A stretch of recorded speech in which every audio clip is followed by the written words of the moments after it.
سامعین ناظرین، infection control society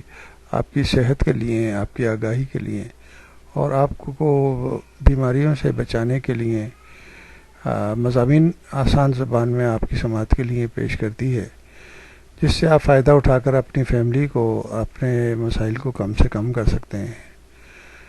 doctor Hanif سعید سے، جو کہ علامہ اقبال میڈیکل کالج اور جناح ہاسپٹل لاہور کے ڈرمیٹولوجسٹ کے پروفیسر کاسمیٹک سرجن ہیں، ان سے جب یہ پوچھا گیا کہ مرض یعنی کہ کرونک اسپونٹینیس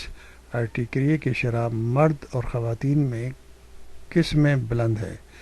زیادہ تر کیسز کس عمر میں کے افراد میں آتے ہیں،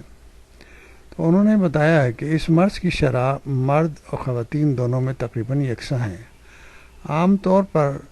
حضرات اس مرض کو سنجیدگی سے نہیں لیتے اور نظر انداز کر دیتے ہیں، مگر خواتین کو جو ہی جلد کا کوئی مسئلہ اور ہو وہ فوری ڈاکٹر سے رابطہ کرتی ہیں۔ اس اعتبار سے خواتین کا تناسب 60% جبکہ مردوں کا تقریباً 40% ہے۔ بچوں میں الرجی کے امکانات زیادہ ہوتے ہیں، کیونکہ عموماً بچے باغوں میں اور میدانوں وغیرہ میں آدھی آستینوں کی قمیضیں پہنے کھیلتے رہتے ہیں اور وہیں مختلف الرجی سے متاثر ہو جاتے ہیں۔ ویسے 20 سے 40 ایئرز تک کی عمر کے افراد کو یہ مرض جلد لپیٹ میں لے لیتا ہے۔ الرجی کی صورت میں احتیاطی تدابیر کیا اختیار کی جائیں؟ سب سے پہلے تو مریض اپنا جائزہ لے کر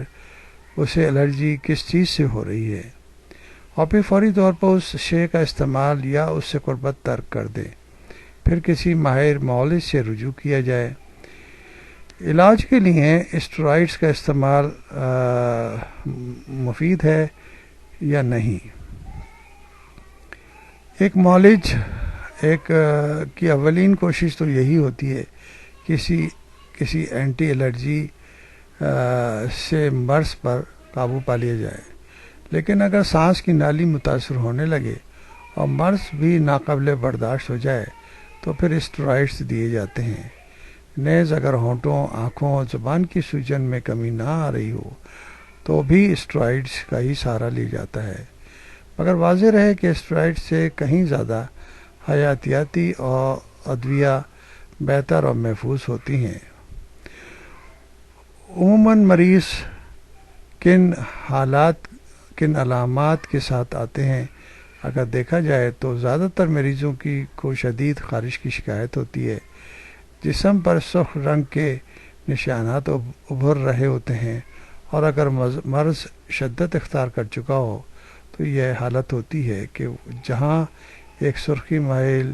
رنگ کی لکیر ابھر آتی ہے اور خارج ہونے لگتی ہے۔ اس طرح جسم کے اگر اندرونی حصے متاثر ہوں، خاص طور پر سانس لینے کی نالیاں،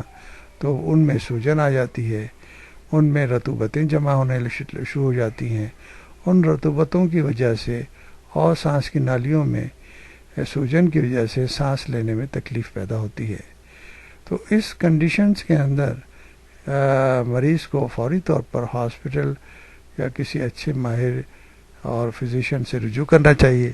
تاکہ مرض کو فوری طور پر کنٹرول کیا جا سکے۔